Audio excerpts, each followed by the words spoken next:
Bismillahirrohmanirrohim. Alloh taologa hamd va sanolar, payg'ambarimiz Muhammad Mustafa sallallohu alayhi va sallamga durud va salovatlar bo'lsin. Hazrat Navoiy rahmatullohi alayhining Sirojul Muslimin kitobining e'tiqod boblari bo'yicha darslarimizni davom ettiramiz. Alloh taolodan kuch-quvvat, madad va tavfiq so'raymiz. O zot keyingi bobda aytadilarki, necha kim haq bilmaki aqidadindir. Ya'ni mana shu narsalarni bilishlik ham aqidadan bo'ladi. Allohni haq deb bilish va o'sha quyida keladigan ba'zi narsalarni aytadilar. Ya'ni o'shalarni bilishlik, ya'ni aqidadandir. Ya'ni iymon shular bilan komil bo'ladi. Ya'ni bilamizki, iymon keltirishlikni 6 ta shartini bayon qildik. Endi bu yerda unga qo'shimcha o'laroq biz yana iymon keltirishimiz kerak bo'lgan narsalar borki, ularni Hazrat Navoiy muxtasar qilib aytib o'tadilar. Ana shu narsalar bilan bizning iymonimiz komil bo'ladi. Komil iymon bo'ladi shu bilan. Hazrat aytadilar, bismillah. Yana bilki maqoid ichida mutlaq necha ish keldi bilmak kerak haq. Azobi qabr erur kufr ahli xosi, yana din ahlidan ba'zi bo'lsa osi. Yana ikki malakningdir savoli, yana ham ru'yatulloh ehtimoli. Yana haq bir sirot va yana mezon, yana do'zax, yana firdavs razvon. Shafaat anbiyodan ham erur haq, Muhammad barchaning sarxayli mutlaq. Yana haq keldi ijoz anbiyoga, aningdek kim karomat avliyoga. Yana bilgil aqoid ichida mahsub ki bo'lmasildi namru nahi maslub. Yana kufr anglag'il tasdiqi kohin, nechuk kim tengridin ma'yusu emin deb aytadilar. Ya'ni ki iymonning asosi bu Alloh taoloni haq deb bilishlik. Alloh taoloni yolg'iz, yagona va mutlaq haqiqat sohibi deb bilishlik bu aqidaning ildizi bo'ladi. Ya'ni tavhidning asli mana shudir. Alloh taoloni haq deb bilishlikdir. Va yana o'zot bu yerda to'ldirayotgan narsalar borki, ular bizni iymonimizni yanada mukammallashtiradiki, toki biz Alloh taoloni to'liq anglashimiz va unga qanday e'tiqod qilishligimiz bo'yicha bilimlarimiz ya'ni yetarli bo'lsin. Yana bilki maqoid ichida mutlaq necha ish keldi bilmak kerak haq. Ya'ni shuni ham bilginkim, aqoid ilmida mutlaq haq deb ishonish kerak bo'lgan bir nechta narsalar bor. Ya'ni iymonni to'liq qilish uchun musulmon bir qancha masalalarga ishonishi shart. Bu narsalar haq va haqiqatdir deb quyida ularni zikr qiladilar. Azobi qabr erur kufr ahli xosi, yana din ahlidan ba'zi bo'lsa osi. Qabr azobi kofirlar uchun maxsusdir, ammo din ahlidan ba'zi gunohkorlarga ham bo'lishi mumkindir deydi. Ya'ni islom dini aqidasiga ko'ra qabr azobi bordir va u haqdir. U asosan kofirlarga, Alloh taoloni rad qilganlarga, mushriklarga, Allohni qo'yib boshqalarga sig'ingan boshqa din ahllariga bo'ladi. Lekin musulmon bo'lgani holda ham gunoh qilib Alloh taologa osiylik qilgan bandalarning ayrimlariga ham, ya'ni Alloh taolo qabr azobini tottiradi ularga ham.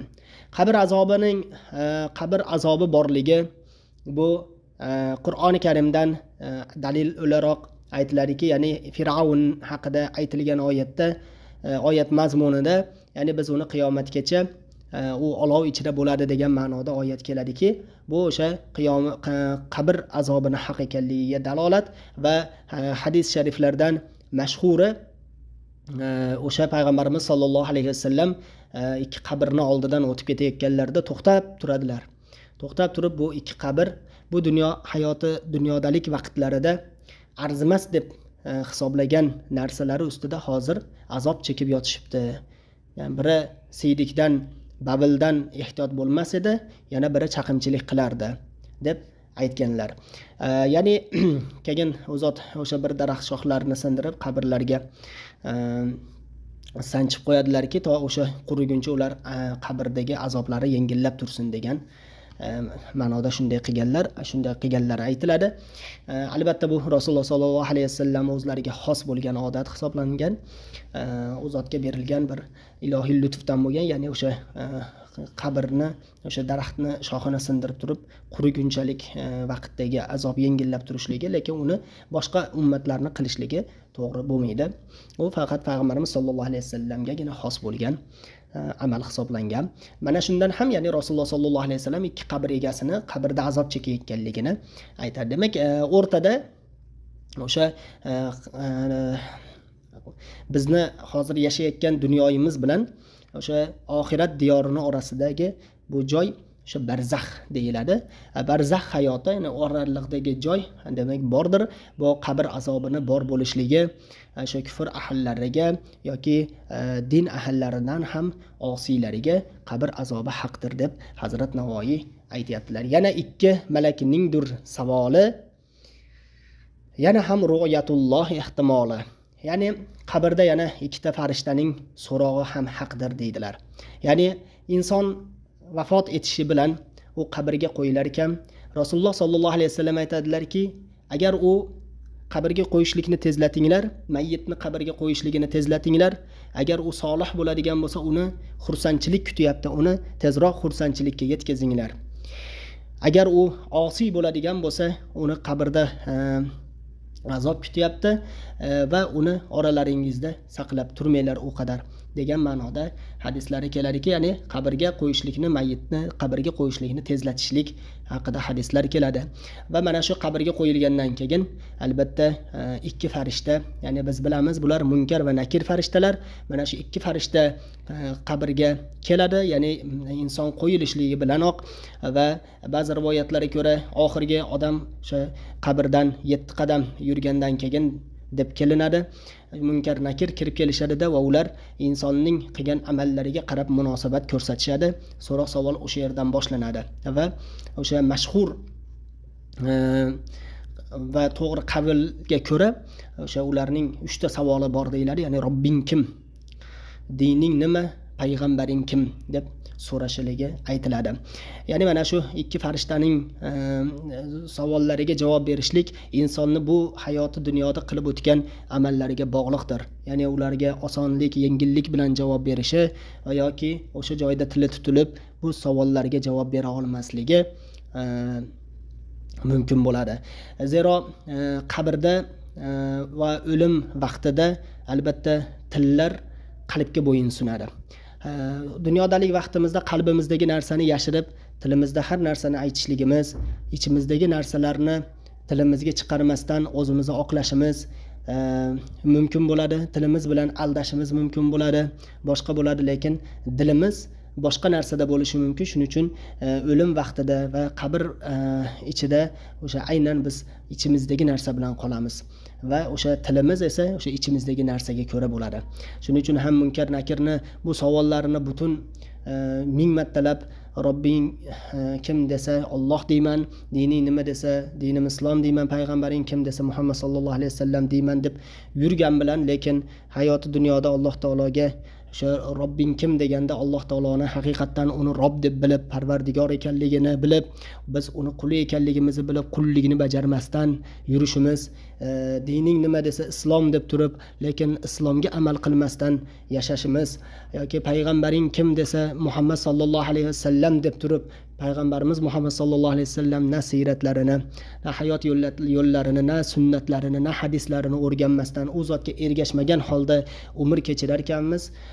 Alloh taolo bizni saqlasin, munkar nakir oldida tillarimiz aylanmay qoladi. Shuning uchun ham biz bu hayoti dunyoda yashaganimiz kabi biz qabrda javob berishligimiz haqdir.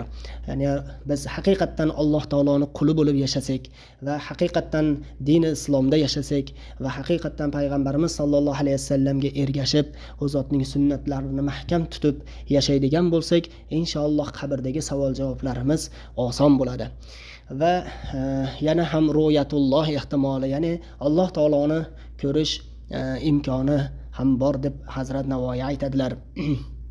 Ya'ni hadis sharif, mashhur hadis sharif keladiki, sizlar mana bu to'lin oyni ko'rib turganingiz kabi albatta Alloh taoloni ko'rasizlar degan hadis sharif keladi. Ya'ni bu faqat mo'min musulmon insonlar uchun xos bo'lib, Alloh taolo o'zining jamolini mo'min bandalariga albatta ko'rsatadi va jannat ahllariga ham Alloh taoloning jamolini o'sha faqat bir marta ko'radigan jannat ahllari bo'ladi.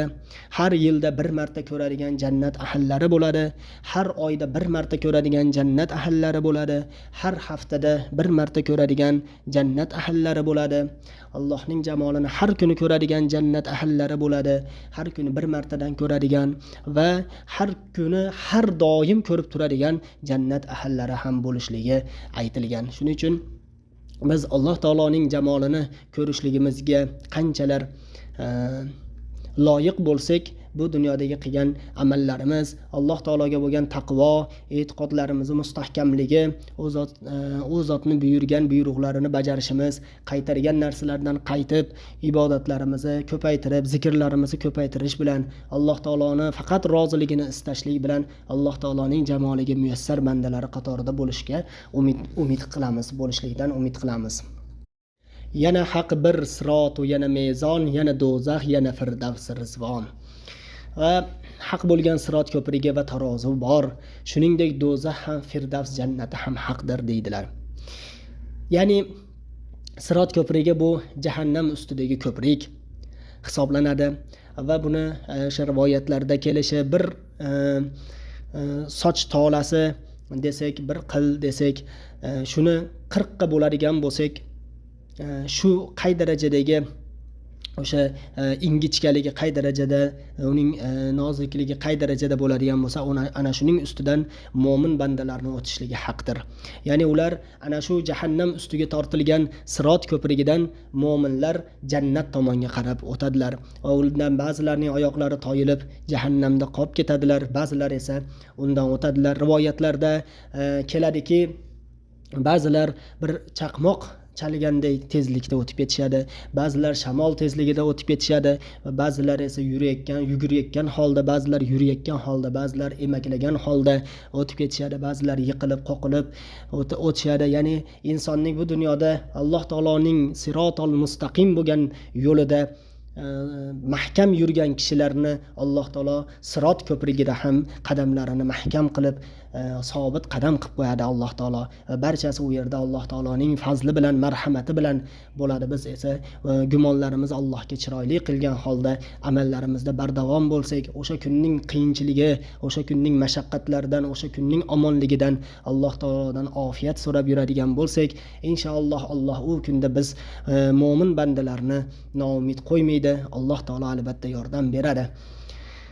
Keyin mezon, ya'ni tarozuning borligi, ya'ni insonlarning qilgan amallari yaxshi amalmi, yomon amalmi, barchasi o'lchanadigan tarozuni borligi ham haqdir deydilar. Va do'zaxning ham, jannatning ham borligi, haqiqiyligi va abadiyligi bordir. Do'zax va jannat shundayki, u hozir ham bor deb biz e'tiqod qilamiz. Ya'ni u o'sha vaqtda yaratiladigan narsa emas. U jannat qiyomatdagina bizga qiyomatdagina keladigan, qiyomatdagina yaratilinib turiladigan narsa emas, balki u hozir ham bordir. Jannat ham bor hozir, do'zax ham bordir va Alloh taolo ularni qiyomat kunida yetaklab olib keladi. Jannatni ham ko'rsatib qo'yadi, jahannamni ham ko'rsatib qo'yadi odamlarga. Toki mo'minlar jahannamdagi azobni, qiyinchiligini ko'rib, u yerdagi mashaqqatlarni ko'rib, Alloh taologa shukr aytib, jannatda yana ham ne'matlaridan foydalanib maza qilishliklari uchun, do'zax ahllariga esa jannatni ko'rsatadi. Ular ham o'sha ichdan ham qiyinchiliklar ko'rishligi, shunday jannatdan mahrum bo'lib yurganligi, shunday jannatdan mahrum bo'lib qolganligi ko'rishliklari uchun ham, bilishliklari uchun ham Alloh taolo jannatni ularga bir ko'rsatadi va ularni jahannamga abadul abad tashlaydi. Shuning uchun Firdavs jannati, ya'ni oliy jannatlarning bor ekanligi, jahannamning ham bor ekanligi demak haqdir deb aytayaptilar. Shafoat anbiyodan hamirur haq, Muhammad barchaning sarxayli mutlaq. Payg'ambarlarning shafaatlari ham haqdir va Muhammad sallallohu alayhi vasallam barcha payg'ambarlarning sardori, ulug'idir deb aytadilar Hazrat Navoiy. ya'ni qiyomatda payg'ambarlar, ayniqsa Muhammad sallallohu alayhi vasallam payg'ambarimiz Allohning izni bilan mu'minlarni shafoat qiladilar. Bu esa aqidadagi eng muhim mavzulardan hisoblanadi. Shuning uchun ya'ni har bir payg'ambarlar o'zlarining ummatlarini shafoat qilishadi. Ya'ni shafoat degani qo'llov degani. Shafoatda har bir masalan payg'ambarimiz sollallohu alayhi vasallam shafoat qilishlari haqdirki, u zot sollallohu alayhi vasallam shafoatlari shunday bir maqomki, albatta biz u zotning shafoatlarini so'raymiz. Bu shafoat tushunchasida ba'zilar yo gunohkorlar uchun bo'ladi shafoat deydi, lekin to'g'ri gunohkorlar uchun ham bo'ladi, solihlar uchun ham bo'ladi. Qanday desa, ya'ni ustozlarimiz aytadilarki, agar gunohkor bo'ladigan bo'lsa, shu bandang Allohim hayoti dunyodalik paytida meni payg'ambar deb yurardi, meni mana bu sunnatimga harakat qilardi deb bir osiy bandani payg'ambarimiz sollallohu alayhi vasallam shafoat qilib jannatga kiritishi mumkin bo'ladi.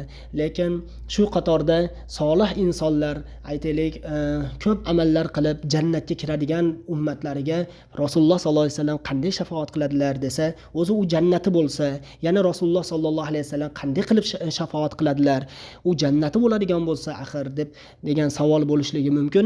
Bunda payg'ambarimiz sollallohu alayhi vasallam shafoat qilganlarida uning darajasini yana ham ko'tarib ber deb Rasululloh sollallohu alayhi vasallam qo'llaydilar, ya'ni shafoat qiladilar shunda ham.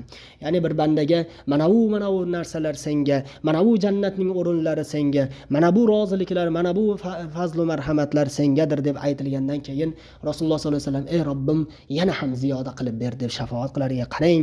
Rasululloh sollallohu alayhi vasallam naqadar biz ummat uchun g'amxo'r zot bo'lganlar. Rasululloh sollallohu alayhi vasallam sunnatlarini bu dunyoda mahkam tutib qolishlikka Alloh taolodan yordam so'raylik. U zotning siyratlarini o'rganish, hayotlarini o'rganish, sunnatlarini tatbiq etishga qattiq harakat qilaylik. Zero umid qilamiz Rasululloh sollallohu alayhi vasallam bizni qiyomat kunida ummatim desinlar, ummatim deb shafoat qilsinlar. Amin. Yana haq keldi ijozan biyoga, aningdek kim karomat avliyoga. Payg'ambarlarga mo'jiza haq, xuddi shunday avliyolarga karomat ham haqdir deydilar. Ya'ni bu yerda mo'jiza bilan karomat mavzulari aytilyaptiki, Hazrat Navoiy bu yerda bizning e'tiqodimizga juda ham zarur bo'lgan ozuqalarni, juda ham zarur bo'lgan o'rinlarni ta'kidlab o'tyaptilarki, bu albatta bularni o'rganishligimiz foydadan xoli bo'lmaydi, balki bizning iymonlarimizni ziyoda qilib, iymonlarimizga quvvat baxsh etib turadi. Mo'jizani bilib olaylikki, bu albatta payg'ambarlardagina sodir bo'ladigan favquloddan tashqari hodisalar, mo'jizalardir. Ya'ni inson qila olishlikka qodir bo'lmagan yoki odatiy bo'lmagan narsalardan tashqari mo'jizalar ko'rsatiladiki, bu payg'ambarlarning odatidir. Ya'ni har bir payg'ambarga Alloh taolo albatta mo'jiza bergan. Masalan, Musa alayhisalomning hassalari ham mo'jiza edi. Musa alayhisalomga dengizlarni ochib berishligi ham Alloh taolo tomonidan Musa alayhisalomga mo'jiza edi. Yoki boshqa payg'ambarlarni ham qaraydigan bo'lsak, Iso alayhisalom ham o'liklarni tiriltirardilar. Shu kabi har bir payg'ambarlarni o'ziga yarasha mo'jizalari bo'lgan. Rasululloh sollallohu alayhi vasallamda ham yuzlab balki minglab mo'jizalar sodir bo'lgan. Oyni ikkiga bo'lganlar, barmoqlaridan suvlar chiqqan. Shu kabi Rasululloh sollallohu alayhi vasallamning mo'jizalari ham beqiyosdir. Karomat esa avliyolardan bo'ladigan bo'lib, u Alloh taoloning irodasi bilan sodir bo'ladigan g'ayritabiiy hodisalardir. Bu albatta solih bandalarga nasib etadi. Ya'ni Alloh taolo solih bandalarning iymonlarini yanada ziyoda qilishlik uchun, sobit qadam qilishlik uchun, o'zini yo'lida yana ham ildamroq rag'bat qilib yashashliklari uchun Alloh taolo ularga shunday karomatni in'om etadi. Ya'ni solih bandalarda ham karomatlar sodir bo'lishligi bu haqdir. Sahoba ikromlarda ko'plab karomatlar sodir bo'lgan.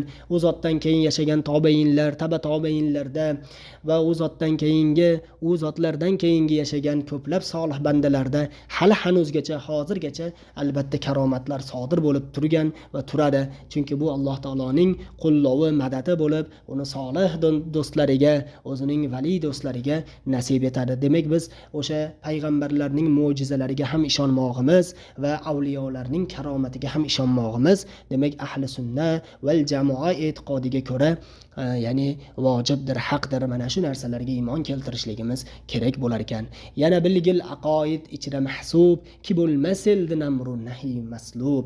Shuni ham bilginki, aqidada shunday ish borki, unda insondan amru nahi, farz va haromni bajarish soqit bo'lmaydi. Ya'ni qaysiki bir inson meni aqidam sog', men to'g'ri e'tiqoddaman deb amalni tashlab qo'ymaydi. Aqida bilan birga amal ham kerak bo'ladi. Allohning buyruqlarini bajarish va qaytariqlardan tiyilish lozim bo'ladi. Ya'ni ba'zilar balki aytadi, hatto avliyo darajasiga chiqsa ham, hatto hamma narsaga qodir bo'lsa ham, shunday bir ko'ringan bo'lsa ham, undan hech qachon farzlar, haromlar bajarishlik, haromlardan tiyilishlik, farzlarni bajarishlik soqit bo'lmaydi. Ya'ni hech bir kimsadan soqit bo'lmaydi. Zero bu insoniyatning eng mukarrami bo'lgan Rasululloh sallallohu alayhi va sallamdanki soqit bo'lmagan boshqa kimdan soqit bo'lsin? O'zi sallallohu alayhi vasallam oyoqlari shishib ketgunlariga qadar ibodatda namoz o'qiganlar, ibodatda bo'lganlar. Yo Rasululloh, sizni avval va oxir katta yu kichik gunohlaringiz hammasi kechirilib, mag'firat qilinib bo'lgan bo'lsa, jannatda ham eng oliy daraja sizniki bo'lsa, bu qadar ibodat qilishligingiz nimadan deb hatto so'raganlarida Oysha onamiz roziyallohu anha, yo Oysha, men shukr qiluvchilardan bo'lmayinmi deganlar. Ya'ni Rasululloh sallallohu alayhi vasallam shu shukr uchun shunchalik qattiq ibodatlar qilgan. Biz esa hali borar joylarimiz ma'lum bo'lmagan holda, hali ertamiz, hali o'limimiz qanaqa yakun topishini bilmagan holda xotirjam ibodatlardan o'zimizni mosuvo qilib, bunday qilib yurishligimiz albatta durust bo'lmas ekan. Shuning uchun ham hech kim men Allohga ishonsam bo'ldi, qalbim toza bo'lsa bo'ldi, men undoqman, bundoq bo'lsam bo'ldi, ibodat qilmasam ham bo'laveradi degandek narsalar bilan o'zimizni aldashimiz kerak bo'lmas ekan. Yana kufr anglag'il tasdiqi kohin, nechuk kim tengridin ma'yusu emin. Shuni ham bilginki, kohin, ya'ni folbin, sehrgarlarni tasdiqlash kufrdir. Chunki u Allohning irodasidan noumid yoki o'zini undan mustaqil deb biladi. Va folbin yoki sehrgarlarning gapiga ishonish, ularni tasdiqlash kufr hisoblanadi. Bizning e'tiqodimiz bo'yicha, ya'ni biror bizda tilda masalan baxshi deb qo'yadi, yoki ko'radigan odam ekan deydi, yoki folbin deb qo'yadi, kohin deb qo'yadi. Ya'ni mana shularni tasdiqlashlik, bularni ishga ishonishlik, bir marta bo'lsa ham bir eshitib qo'yar-chi deb eshitib qo'yishlik, shunga o'xshagan bir narsalar bo'ladiki, bizni bu kufrga yetaklar ekan. Chunki bu Alloh taoloning qudratini inkor qilishga olib keladi. Folbin Allohdan boshqasi bildi degan e'tiqodni yuzaga keltiradi. Bu esa iymonni yo'q qiladi. Ha, mana bu ham bilar ekan-ku, falon narsam yo'qolib qoluvdi, falon nima top berdi, pistonchi top berdi degan kabi narsalar bizni iymondan ayirib qo'yishligi mumkin bo'lar ekan. Shuning uchun masalan avliyolarning karomati bu albatta solih bandalarda bo'ladigan narsa, lekin mana bu ya'ni g'ayri tabiiy narsalar, lekin mana bularda ham bo'ladigan g'ayri tabiiy narsalar esa shaytondan bo'ladi, sehrgarlikdan, folbinlikdan bo'ladi. Zero ular bilan bularning orasida juda ham katta farqlar bor. U albatta Alloh taoloning rioyasini qiladigan, uning dinida mahkam turadigan, Alloh taolo buyurganidek yashaydigan, solih, taqvodor insonlarda bo'ladi karomat. Bular esa Alloh taologa osiy bo'lgan kishilar bo'lib, bularni hatto tasdiqlashni o'zi ham kufr hisoblanadi. Xulosa qilib aytadigan bo'lsak, aqida masalalarida Hazrat Navoiy jamlagan narsalar bu demak qabr azobini borligi, malaklar, ya'ni qabrda keladigan ikki farishtaning kelishligi, Alloh taoloni ko'rishlik, sirot, mezon, ya'ni tarozi, jannat va do'zaxda borligi, shafoatning borligi, mo'jizaning borligi, karomatni tasdiq etishlik va aqida bilan amalning ham bog'liqligi, ya'ni albatta iymon keltirgandan keyin demak amallarni qilishlikni ham demak qilishligimiz ham kerak bo'ladi va mana shular qatorida folbinlik va uni tasdiqlashning kufr ekanini Hazrat aytib o'tyaptilar. Demak bu narsalar katta mavzular bo'lib, balki kengroq qo'llanilgan narsalar bo'ladigan bo'lsa, yana ham ilmlarimizni boyitib olsak foydadan xoli bo'lmaydi. Alloh taolo aytganlarimizga, eshitganlarimizga o'zimizni ham amal qiluvchi solih bandalaridan qilsin.